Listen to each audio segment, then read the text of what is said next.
Goeiemôre broers en susters. En ook hartlik welkom aan al ons besoekers vanoggend. Saam met die gelowiges deur die eeue verskyn ons voor ons God deur om aan te roep in ons afhanklikheid. Ons doen met die woorde van Psalm 121 waar ons sê: Ek slaan my oë op na die berge, waar sal my hulp vandaan kom? My hulp is van die Here, wat hemel en aarde gemaak het. En dan antwoord ons Here ons: genade, barmhartigheid en vrede vir julle, van God ons Vader en die Here Jesus Christus, in gemeenskap met die Heilige Gees. Amen. Kom ons loof God dan vir sy goedheid. Ons het nou net sy seën gehoor, is 'n reuse oomblik, iets wat elke week gebeur, ja, maar ons roep hom en hy antwoord ons deur ons te seën. Ons prys hom dan. Ons loof hom met die woorde van Psalm 92, en daar gaan ons saam vers 1, 6 en 7 vir ons Here sing.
Hartlik bely ons ook nou ons geloof, en ons doen dit aan die hand van die geloofsbelijdenis van Nicea.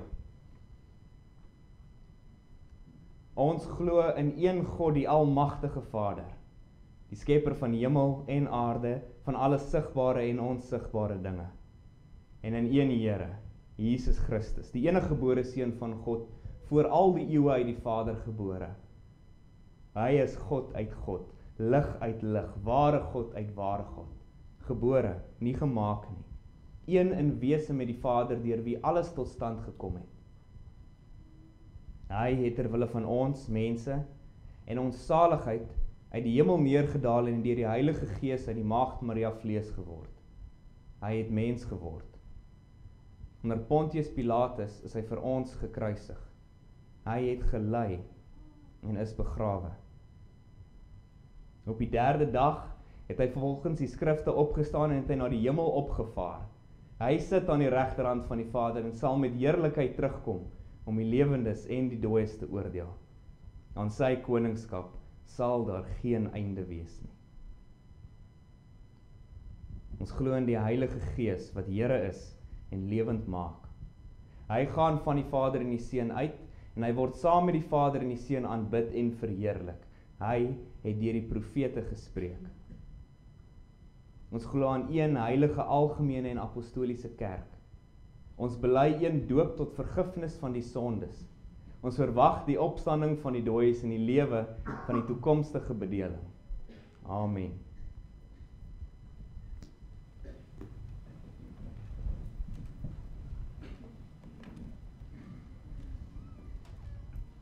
Ons Here antwoord ons op so 'n eerlike, heelhartige, ryk belydenis van hom, deur vir ons sy wet voor te hou. Ons luister dan saam vanoggend na ons Here se wet vanuit Eksodus 20.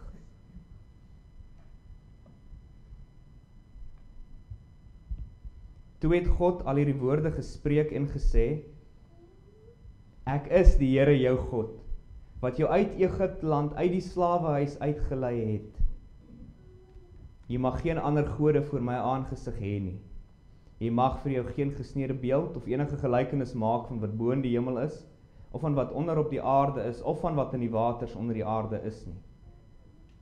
Jy mag jou voor hulle nie neerbuig en hulle nie dien nie. Want ek, die Here jou God, is 'n jaloerse God, wat die misdaad van die vaders besoek aan die kinders, aan die 3de en aan die 4de geslag van die wat my haat. En ek bewys barmhartigheid aan duisende van die wat my liefhet en my gebooie onderhou. Jy mag die naam van die Here jou God nie ydelik gebruik nie. Want die Here sal die een wat sy naam ydelik gebruik, nie ongestraf laat bly nie. Gedenk die Sabbatdag, dat jy dit heilig. 6 dae moet jy arbei en al jou werk doen, maar die 7de dag is die Sabbat van die Here jou God.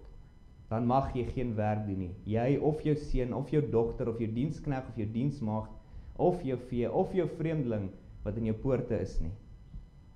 Want in 6 dae het die Here die hemel en die aarde gemaak, die see en alles wat daarin is. En op die 7de dag het hy gerus.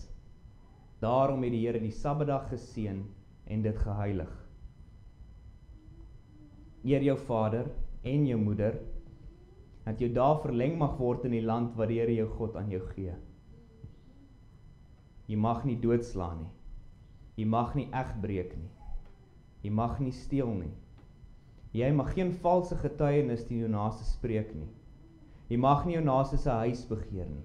Jy mag nie jou naaste se vrou begeer nie, of sy diensknegt, of sy diensmaagd, of sy os, of sy esel, of iets wat van jou naaste is nie. Om ons antwoord, ons Here op sy wet, en ons antwoord om met die woorde van Psalm 19, waar ons juist sing oor die krag, die reinheid, die heerlikheid, die skoonheid van ons Here se wet. Psalm 19, vers 5 en vers 7.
nou ons Here in gebed aan en na ons gebed, sonder dat dit weer afgekondig word, sal ons ook saam vir ons Here sing met die oog op ons wat gaan luister na sy woord.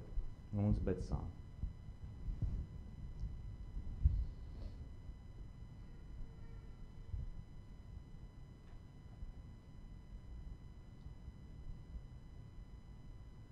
Ons almagtige God en hemelse Vader,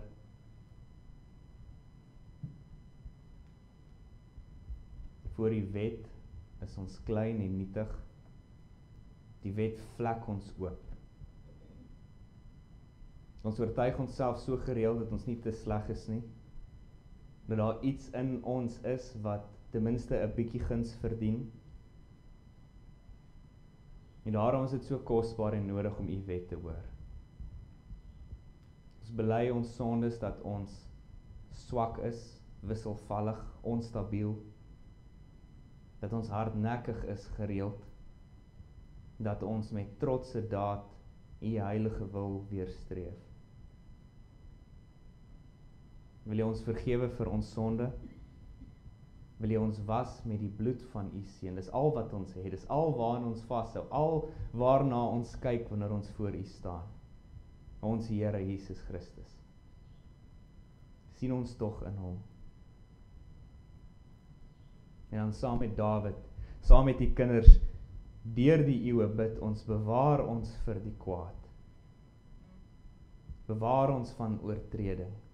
Hou ons op u weg, in u wil, want ons harte verlang na niks meer as om u te eer nie, naby aan u te wees, in u weë te wandel nie. Daar is nie veiligheid nie, daar is nie lig nie, daar is niks goeds en moois buite u wil nie. Ons verlang daarna. So Vader, bewaar ons deur u Gees. Vul ons met 'n liefde, 'n agting, 'n verwondering vir u. Vul ons met 'n ywer vir u woord en u wet. En dan wanneer ons val, Vader, vergewe ons in ons Here Jesus Christus en versterk ons om weer opnuut met ywer en dryf te baklei en te veg en te streef om u wil na te kom. Doe ons dankie dat ons so vrymoedig hierdie dinge kan pleit by u. Sonder ons Here Jesus sidder ons voor u. Maar in hom kan ons met hierdie vrymoedigheid kom. En is in hierdie vrymoedigheid dat ons u ook dank vir alles wat u gee. Ons sien u trou, u verbondstrou en alles rondom ons. Hoe u ons elkeen versorg. Hoe u bruid, die gemeente hier versorg. Met oorvloed. Meer as wat ons nodig het. So Vader, ons erken en prys u daarvoor. Ons bid nou, waar ons na u woord wil luister, dat u ons harte sal voorberei, dat u die harde werk sal doen wat ons nie kan nie, en dat u ons harte sal sag maak. In ons harte sal werk en ons sal vorm. Maak ons oë oop, dat ons die wonders kan sien uit u woord. Dat ons die heerlikheid wat u van u self openbaar daar mag raak sien, en dat ons dit mag lief kry. Ja, wees dan nou met ons, Vader, en lei ons, wanneer ons u woord lees, wanneer ons na u woord luister, en ook wanneer ons weer u woord vir u gaan sing. O, mag ons harte ook dan ontvlam in 'n liefde en 'n ywer vir u. Ons wil laastens dan ook ons geliefdes, ons broers en susters, wie ons weet swaar kry onder ons wil hulle opdra nie. U ken elke een se beproewing. U ken elke een se berg wat hulle klim. Elke een se beker wat hulle drink. Wil u hulle versterk in hierdie tyd wat hulle swaar kry in? Dis net u wat weet hoe diep en wat werklik aangaan in hulle swaar kry. En daarom is dit net u wat die troos en die krag en die uitkoms kan gee. So ons dra hulle aan u op, lê hulle by u troon. Hoor dan ons gebed en verhoor ons enkel en alleen in die naam van ons koning, ons verlosser, ons hoëpriester en ons voorspraak, Jesus Christus. Amen.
Ons gaan vanoggend verder met ons reeks vanuit die eerste brief van die apostel Petrus.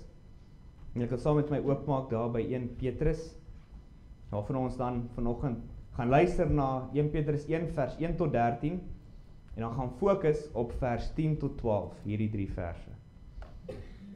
Nou God het nog altyd van die begin af een plan van verlossing. Een manier hoe die mens verlos word, en dit is deur Jesus Christus. Daar was nog nooit 'n ander weg nie. Die gelowiges voor Abraham was verlos deur Christus. Die gelowiges na Abraham tot by Moses was verlos deur Christus. Die gelowiges tussen Moses en Dawid verlos deur Christus, van Dawid tot nou. Ons word verlos nog altyd enkel en alleen deur ons Here Jesus Christus. Dis wat jy in die skrif sien. Daar is maar een weg van verlossing van die begin af.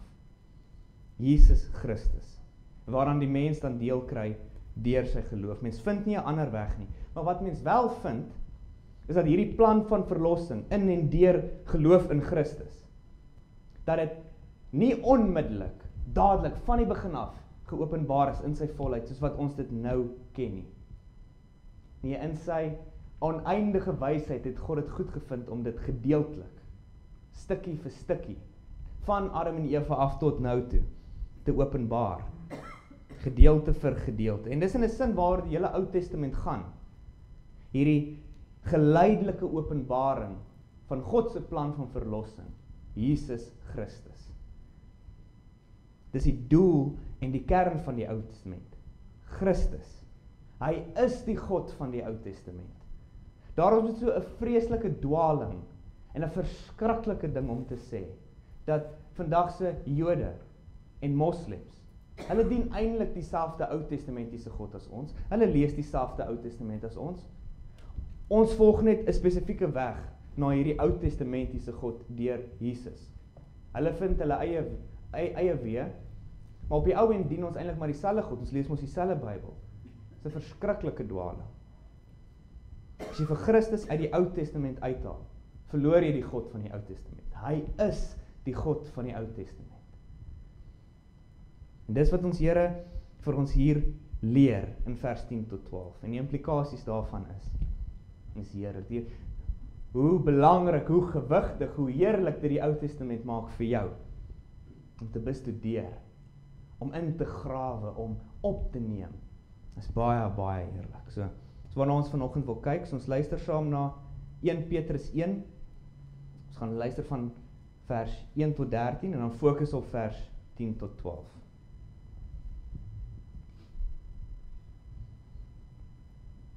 Petrus, 'n apostel van Jesus Christus, aan die vreemdelinge van die verstrooiing in Pontus, Galasië, Kappadosie, Asië en Bitinië, uitverkore volgens die voorkennis van God die Vader, in die heiligmaking van die Gees tot gehoorsaamheid en besprenkeling met die bloed van Jesus Christus. Mag genade en vrede vir julle vermenigvuldig word. Geseënd is die God en Vader van ons Here Jesus Christus, wat na sy groot barmhartigheid ons die wedergeboorte geskenk het, tot 'n lewende hoop, deur die opstanding van Jesus Christus uit die dode, sodat ons 'n onverganklike, onbesmette en onverwelklike erfenis kan verkry, wat in die hemele bewaar is vir ons, wat in die krag van God bewaar word, deur die geloof tot die saligheid, wat gereed is om geopenbaar te word in die laaste tyd. Daarin verheug julle heel. Al word julle nou, as dit nodig is, 'n kort tydjie bedroef, onder allerhande beproewinge, sodat die beproefdheid van julle geloof, wat baie kosbaarder is as goud wat vergaan, maar deur vuur gelouter word, bevind mag word tot lof en eer en heerlikheid by die openbaring van Jesus Christus, vir wie julle, al het julle hom nie gesien nie, tog lief het, in wie julle, al sien julle hom nou nie, tog glo, en julle verbly met 'n onuitspreeklike en heerlike blydskap, en die einddoel van julle geloof, die saligheid van julle siele verkry. Aangaande hierdie saligheid, het die profete wat geprofeteer het oor die genade wat vir julle bestem is, ondersoek en nagevors. En hulle het nagespeur op watter of hoedanige tyd die gees van Christus wat in hulle was, gewys het, toe hy vooruitgetuig het van die lyde wat oor Christus sou kom, en die heerlikheid daarna. Aan hulle is geopenbaar dat hulle nie vir hulle self nie, maar vir ons die dinge bedien het, wat julle nou aangekondig is deur die wat die evangelie aan julle verkondig het, in die Heilige Gees wat van die hemel gestuur is. Dinge waarin die engele begeerig is om te sien. Daarom, omgord die lendene van julle verstand, wees nugter en hoop volkome op die genade wat julle deel word by die openbaring van Jesus Christus. Tot sover. Kyk weer saam met my hier na vers 10.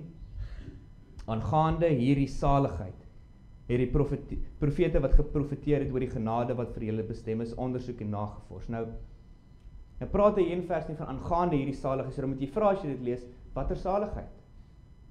En dan sien ons, dis die saligheid waarvan hy nou net gepraat het in die vorige vers, in vers 9.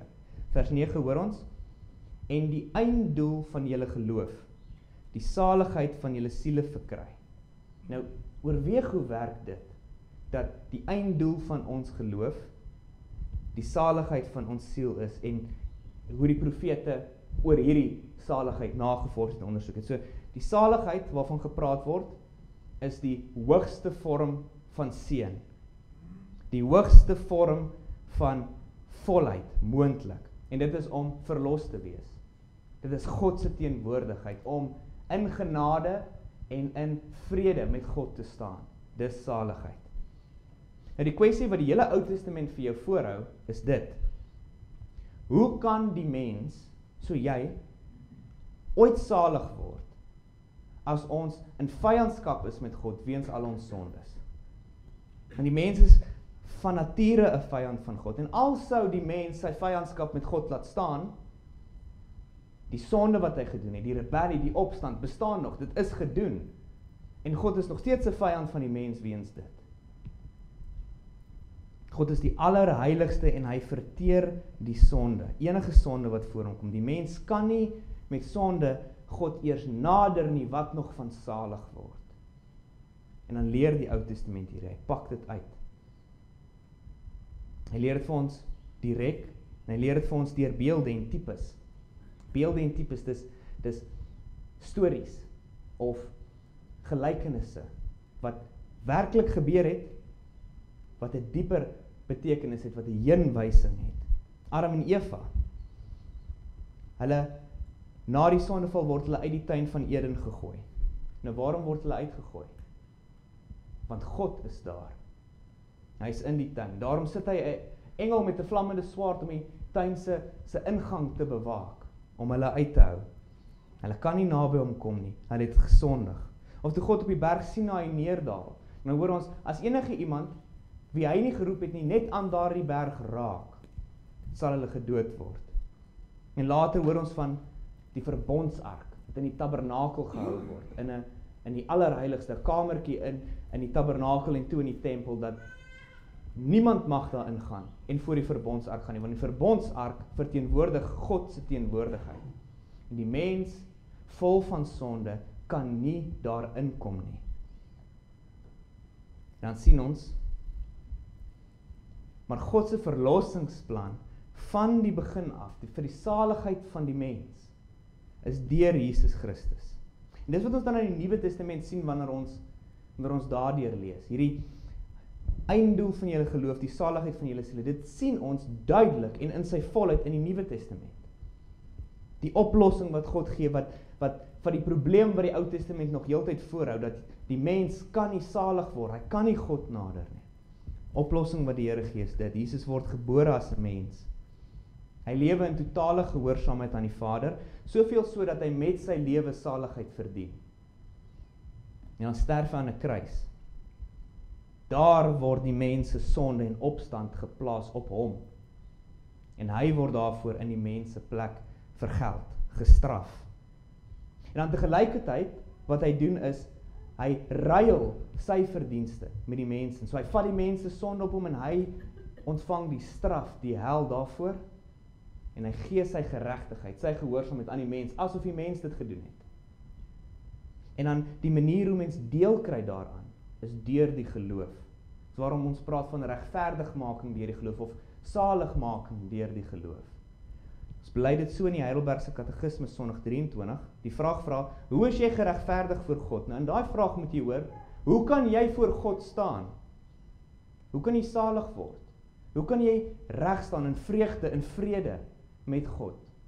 En dan antwoord ons, slegs deur 'n ware geloof in Jesus Christus.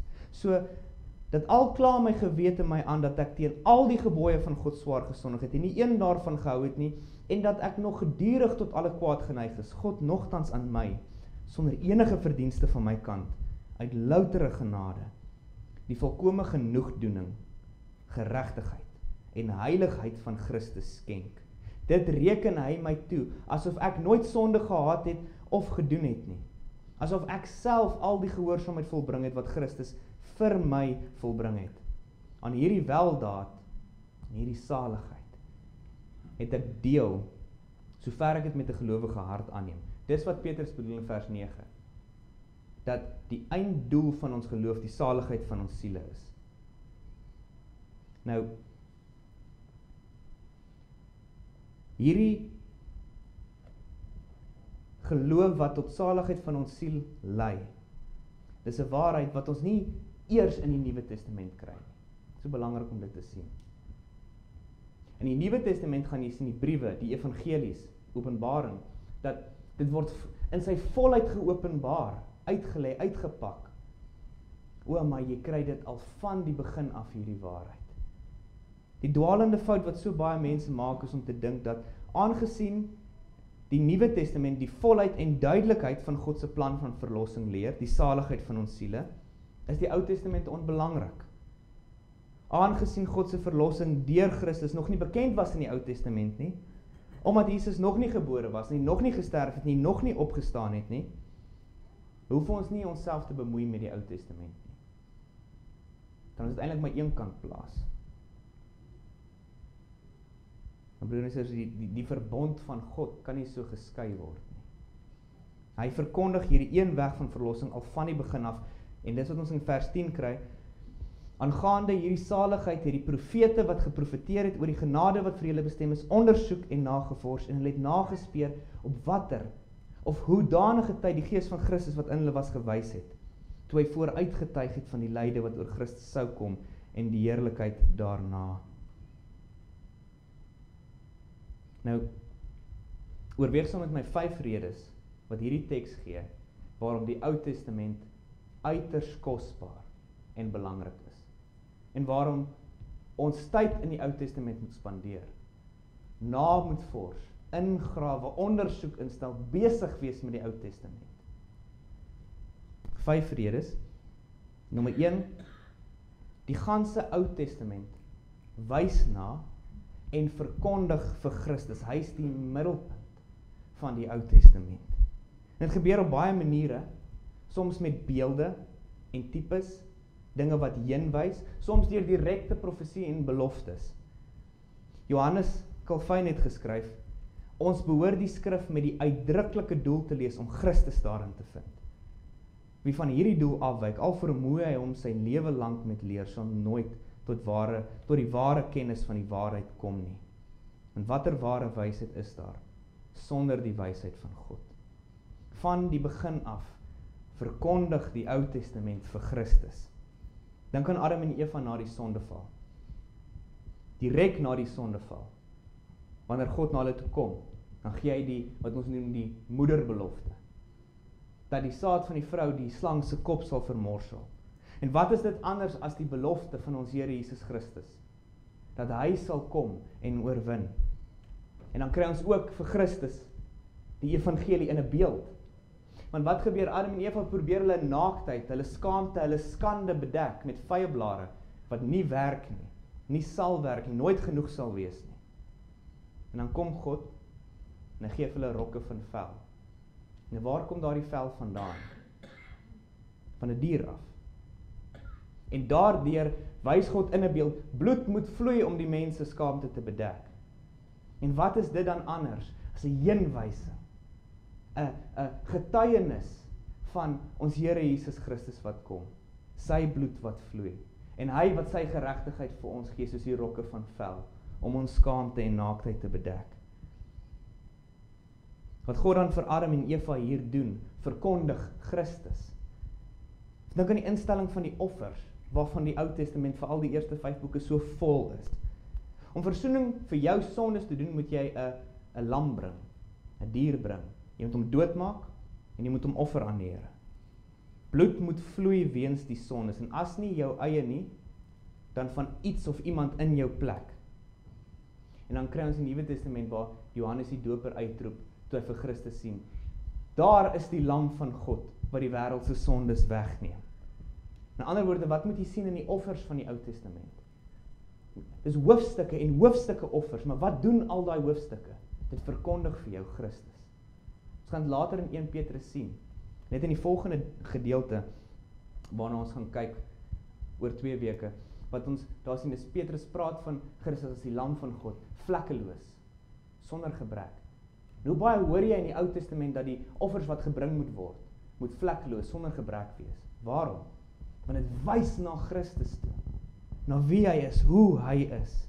Die koperslang wat ons later in Numeri kry, koperslang in die woestyn, die mense, die volk sterf weens hulle sondes byt slange hulle, en hulle sterf van die slang se byt, en wat sê die Here vir Moses om te doen?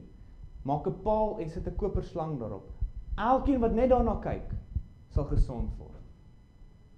En dan hoor ons in Johannes 3, vers 14 tot 15, en soos Moses die slang in die woestyn verhoog het, so moet die Seun van die mens verhoog word, sodat elkeen wat in hom glo nie verlore mag gaan nie, maar die ewige lewe kan hê. Die koperslang verkondig Christus. En so kan ons deur die ganse Ou Testament werk. Boek vir boek, hoofstuk vir hoofstuk. Jy gaan vir Christus kry op elke bladsy. Wat is die implikasie daarvan? Jy wil vir Christus leer ken. Jy wil groei in jou kennis van hom. Jy wil groei in hom, in jou liefde, in jou agting, in jou lof vir hom, in jou gehoorsaamheid aan hom. Jy wil hom sien. Goed, lees die evangelies, die briewe, die openbaring, maar lees die Ou Testament. Baie van sy kosbarehede gaan jy duideliker self sien in die skaduwees wat van hom getuig. Nommer 1, eerste rede waarom die Ou Testament so kosbaar en belangrik en nodig vir ons is, verkondig Christus. Nommer 2, die Ou Testament is geskryf vir ons. Hoe baie dink ons in die Ou Testament dat dit is geskryf vir Israel? Van Moses se tyd af tot by ons Here Jesus Christus. Dis vir wie die Ou Testament gerig is vir hulle. Nee, die Ou Testament is geskryf vir ons die Nuwe Testamentiese gelowiges.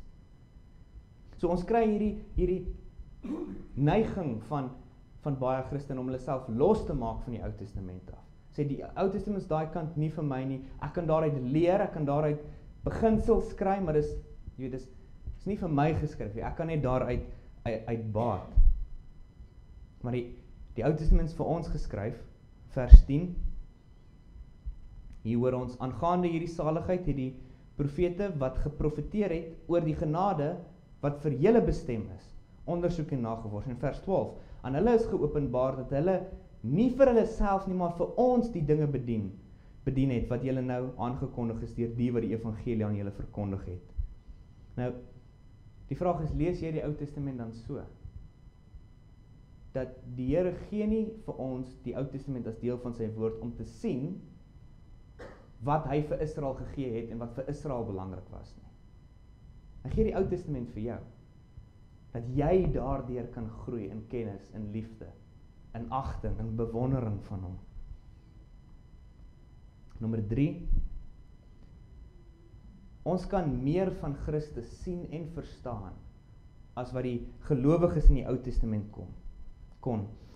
Vers 10 en 11 sê dat die profete ondersoek gedoen het, dat hulle nagevors het en nagespeur het oor waarop wys die gees van Christus wat in hulle was hulle. Maar wat hulle gevind het, is dat om die volheid te verstaan van God se verlossing, die dinge wat die Gees heeltyd in hulle harte in vir hulle gewys het, die profeseë, die beelde wat hy heeltyd gebruik het om te wys heen, die volheid daarvan, die kennis, was nie vir hulle bedoel nie, maar vir ons. Ons wat nou aan hierdie kant van die kruis staan. Ons kyk na die Ou Testament en ons kan vir Christus, God se verlossingsplan, duidelik daarin sien op 'n manier wat hulle nie kon nie. Nou, wat jy daarin moet sien is, hoeveel te meer moet ons dan besig wees met die Ou Testament. As selfs die profete, wat net die skaduwee gehad het, hulle self so gegee het en ondersoek het en gekrap het en nagevors en besig was, gestoei het met die Ou Testament. En hulle het gevind dat hulle gaan nooit die antwoord kry nie, die volheid sien nie. Hulle gaan net hierdie dele, hierdie skaduwees wat God tans openbaar sien. As selfs hulle so gestoei het, soveel ingegrawe het. Wat nog van ons? Hoeveel te meer moet ons dit doen? Ons wat soveel ryker vrug gaan kry wanneer ons besig is met die Ou Testament. Soveel meer gaan sien daarin. Nommer 4, dit is dieselfde gees wat ons laat groei in Christus, as wat in die profete van Christus getuig het. Daar is baie misverstand oor die Heilige Gees se inwoning in die Ou Testamentiese gelowiges. Daar's 'n algemene dwaling om te sê dat die Ou Testamentiese gelowiges het nie die Heilige Gees gehad nie. Ja, hy het gewerk met hulle, maar hy het hulle nie bewoon soos wat hy ons bewoon nie. Want kyk, hy is eers uitgestort in Handelinge 2, op die dag van uitstorting. Maar dit was verseker dieselfde gees wat die Ou Testamentiese gelowiges bewoon het, op dieselfde manier as vir ons. Vers 11 praat van die gees van Christus, wat in die profete was. By die uitstorting gebeur daar iets. God openbaar die volheid, wat hulle nie geweet het van nie, die volheid van die gees se inwoning in die gelowige. Dit gebeur by die uitstorting. Maar die inwoning van die gees in die gelowige begin nie eers daar nie. Nee, in die Ou Testament het die gees van Christus in die gelowiges gewoon. Nou, indien dit dan dieselfde gees is wat in die Ou Testament praat, in die gelowiges gewoon het, deur hulle gepraat het, as wat nou in jou woon, dan kan jy nie die Ou Testament afskeep of verwaarloos nie. Die gees werk in jou, deur jou gewete. Hy werk in jou deur aan jou hart te vorm, aan jou hart te verander, ja, maar hoe doen hy dit? Hy doen dit deur sy woord. Jakobus 1 wat in vers 18 waar hy sê dat ons is selfs voortgebring, wedergebore, nuut gemaak, tot geloof gekom, hoe? Deur die woord van die waarheid. Deur die gees wat die woord vat en daardeur in ons werk. Die gees werk nie los van die woord af nie. Die gees troos, gee leiding, vermaan, leer ons, maar hy doen dit deur sy woord, wat die Ou Testament insluit, want is hy wat daar praat en getuig van Christus. En nommer 5, vyfde rede waarom die Ou Testament so belangrik is en ons so in moet grawe, die waarde van die Ou Testament moet raak sien en lief hê, is die gewig en die heerlikheid van die Ou Testament. Selfs die profete, met die gees van Christus in hulle wat hulle inspireer om die profeseë uit te spreek, om dit neer te skryf. Selfs hulle het ondersoek gedoen, nagevors, gekrap in die Ou Testament om te sien, wat is dit wat die Gees sê? So selfs die engele was begeerig om te sien, wat is die volheid van hierdie dinge wat God tans openbaar deur die profete? Net in die volgende gedeelte, wat ons vers 13 ook gelees het, waar ons volgende sal kyk. In die volgende gedeelte dan sê Petrus, daarom, omgord die lendene van julle verstand. So, maak julle verstand gereed om te dink, om te werk, om te oorweeg, om te bewonder. En hy sê dit en hy begin daarom, hy sê, omdat God se plan van verlossing deur Christus van die begin af bestaan, geleidelik geopenbaar is deur die eeue, deur die profete ondersoek is, deur die engele begeer is om te sien, maar nou duidelik vir julle is, duidelik geopenbaar is aan julle. Daarom, omgord die lendene van julle verstand, oor die gewig, die kosbaarheid, die heiligheid van die Ou Testament, moet ons in verwondering laat staan, laat besig wees met dit. Nou in hierdie tydjie wat ons oor het, wil ek kortliks oorweeg, hoe mens Christus in die Ou Testament sien en bewonder, want is nou een ding wat ek vir julle kan sê, die Ou Testament is so uiters belangrik, grou daarin, soek en sien vir Christus, maar is ook nodig dat julle saam met my na 'n paar maniere kyk, dat julle dit kan doen, dat julle toegerus word oor hoe om Christus in die Ou Testament te sien. Nou daar's hoofsaaklik 3 maniere, of daar's baie, oorweeg net 3. Die eerste is deur te kyk na profeseë en beloftes, oor die skrif, hoe ryk en oneindig in wysheid is God. Wanneer hy profeseë gee vir sy profete, en dan bedoel ons nie net Jesaja, Jeremia, Daniel, Jesegiel, Amos, Hosea nie, hulle ook, maar as ons praat hier van profete, as die teks hier praat van profete, dan verwys hy na almal wat skryf van die Ou Testament. Moses was 'n profeet, Dawid was 'n profeet. Nou, die wysheid van God wat hy gee deur die profete, die profeseë, die beloftes wat hy gee, op een vlak word dit vervul in die tyd van die mense wat dit geskryf het. Byvoorbeeld, God sê vir Abraham, dat hy sal 'n groot nageslag hê en hy sal 'n land kry. En nog 'n klomp ander ding, maar kyk na daai 2. Groot nageslag en land. En dit word fisies vervul in 'n sin. Oor 'n paar jaar, daar's Israel so baie soos die sand van die see, Abraham se nageslag. En daar gaan hulle Kanaan binne, daar's die land, die beloofde land. Maar dan weet ons, daar's nog 'n verdere vlak van vervulling wat moet gebeur. En daai vervulling kry ons dan in ons Here Jesus Christus. Al die nasies wat geseën word in Abraham en sy nageslag. Christus is die saad waarvan gepraat word by Abraham. Hy is die vervulling van daardie belofte. En die land, so in Hebreërs, dit verwys ook verder. Die lank beloofde land was in 'n sin vervul by Abraham toe hulle Kanaan binne gaan, maar dit verwys ook verder. Dit verwys na die koninkryk. So in daai sin werk profesie so, dit word in een manier vervul, terwyl die vervulling, 'n verdere vervulling nog verder lê. Profesie en beloftes. En die maklikste manier om dan te sien, want die Ou Testament is vol van profesie en beloftes. So die maklikste manier om te sien watter van hulle verkondig Christus, wys so duidelik op Christus, is deur te kyk na wat die Nuwe Testament met hulle doen. Voorbeeld hiervan is 2 Samuel 7, 'n groot profetiese belofte wat God maak aan Dawid. Hy sê vir Dawid dat een uit hom sal altyd op die troon sit en hy sal sy koningskap bevestig. God self sal sy koningskap bevestig. Maar dan vind ons dat Dawid na sy dood het hy kinders en hulle sit op die troon, op sy troon. Maar dit hou naderhand op. Die volk gaan in ballingskap weg. Daai koningslyn hou op. So in 'n sin was dit vervul daar, maar Maar hoor dan, as ons na die Nuwe Testament kyk, hoor wat sê die engel Gabriël in Lukas 1. Hy kom na Maria toe en hy praat dan oor die geboorte van ons Here, en hy sê dat God aan hom, aan hierdie kindjie, ons Here Jesus Christus, die troon van sy vader Dawid sal gee. So wat sien ons? Daai belofte wat God aan Dawid gemaak het, hoeveel jaar vroeër, het Christus verkondig. Reguit heen gewys na hom en Christus het dit vervul. Of dink aan Psalm 16. Waar Dawid sê, U sal my siel aan die doderyk nie oorgee nie, U sal nie toelaat dat die gunsgenoot die verderwing sien nie. En dan kom hierdie selfe Petrus in Handelinge.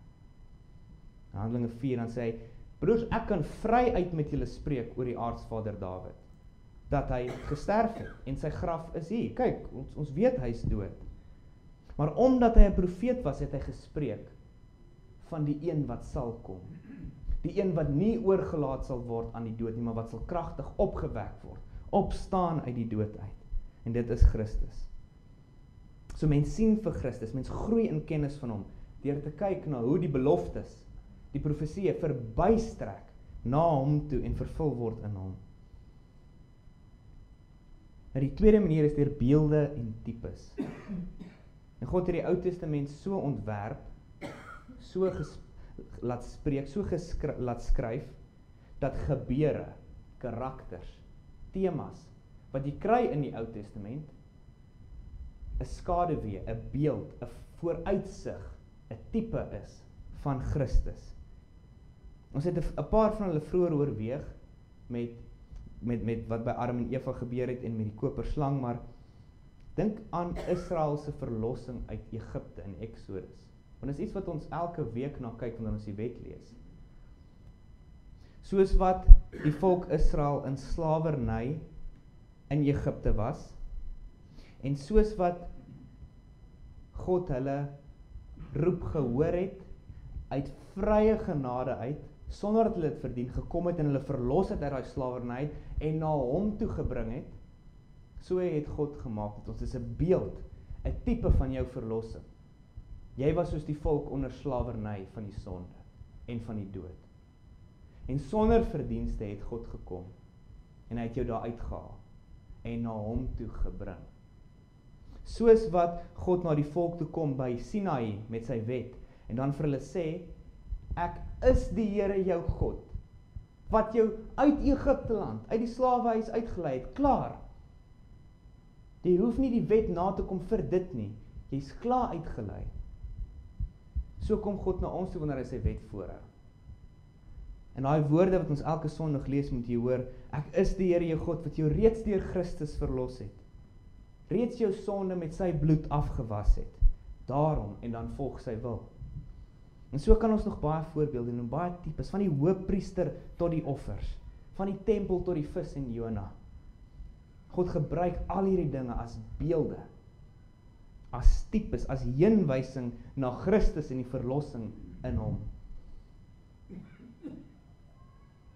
En nommer 3, die laaste een is, kyk nou hoe die Nuwe Testament, die Ou Testament aanhaal. En dan wanneer jy teruggaan na die Ou Testament toe, dan kan jy sien watter dinge, of makliker sien watter dinge direk na Christus toe verwys, en hoe dit na Christus toe verwys. Oorweeg net hierdie een plek, op julle eie tyd gaan werk daardeur, dit is besonder om te sien. Kan Matteus 27 by die kruisiging van ons Here Jesus. Daardie vertelling, wat ons Here ons daar gee, is propvol van die Ou Testament. Die doel in daai vertelling van Christus se kruisiging in Matteus, is om vir almal wat dit lees te wys, hoe die Ou Testament hierdie verkondig het, wat nou gebeur.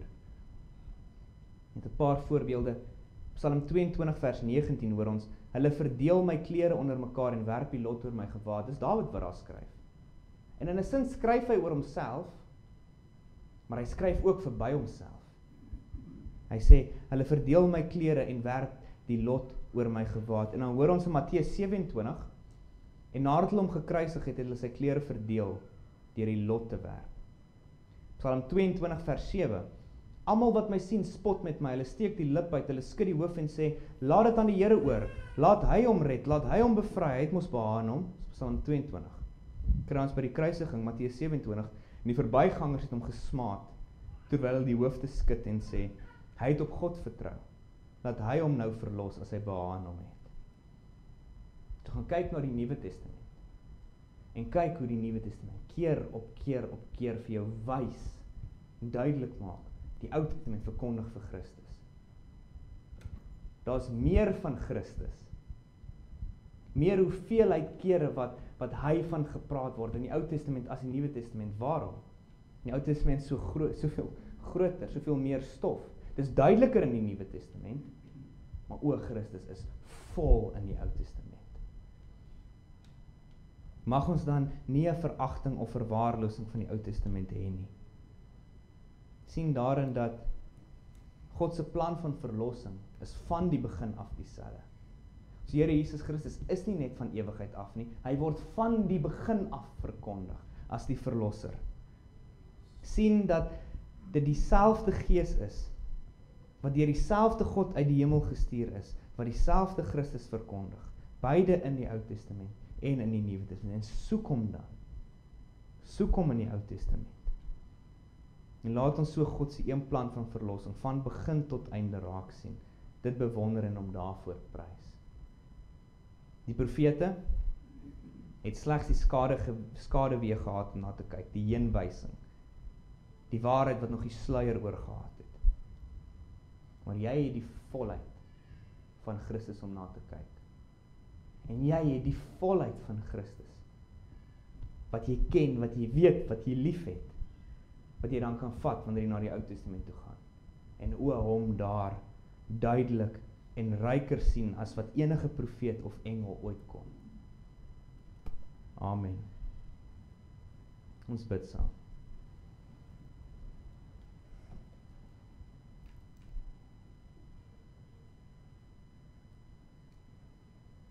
Ons Vader in die hemel, staan in verwondering vir u wysheid, u krag, hoe u van die begin af ons Here Jesus Christus voor ons oë hou, hoe u van die begin af sy lof, sy eer, sy heerlikheid skilder. Ons prys u vir hom. Ons prys u vir die wysheid en die genade wat u bewys deur so duidelik en so deurlopend en so kragtig van hom te getuig. Ons prys u vir u Gees se werk binne ons. Dat u Gees ons harte nuut gemaak het deur die woord en dat u Gees in ons die geloof gewerk het in Christus. Ons prys en dank u daarvoor, want ons weet dit is van u. Aan onsself oorgelaat, sal ons nie eers vir Christus sien in die Nuwe Testament nie. Maar deur die werking van u Gees wat spreek deur die profete, deur daardie werking het u ons oë, ons harte, ons gedagtes oopgemaak vir Christus. En ons sien sy heerlikheid en ons prys hom. En Vader, ons bid dan, hou ons oë altyd op ons Here Jesus. Mag sy lof en eer en heerlikheid ons hart se grootste begeerte en verlange wees. Mag om hom te ken en die krag van sy dood en sy opstanding.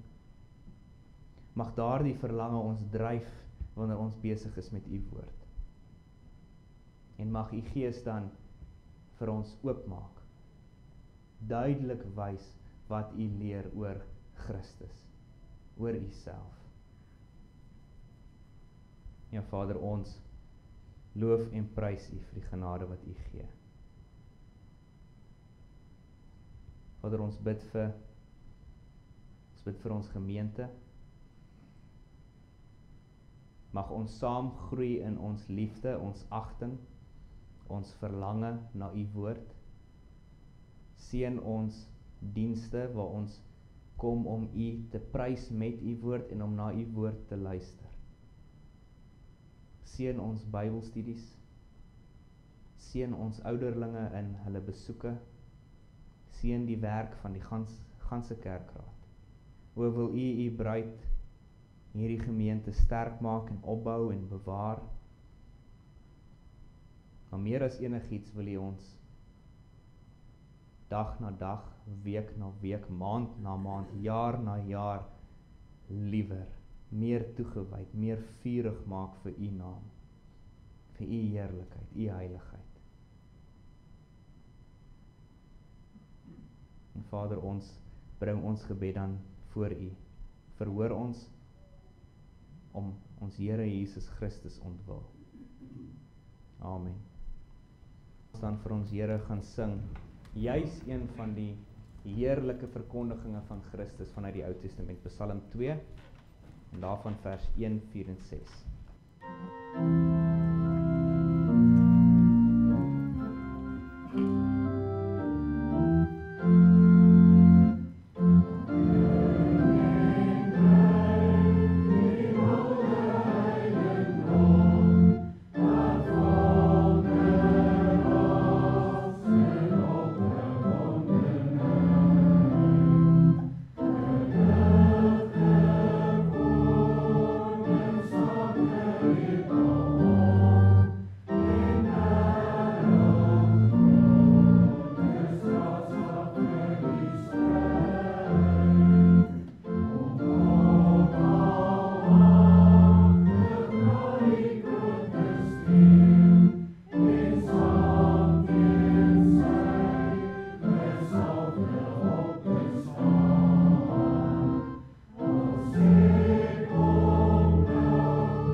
Broers en susters, ontvang dan die seën van die Here.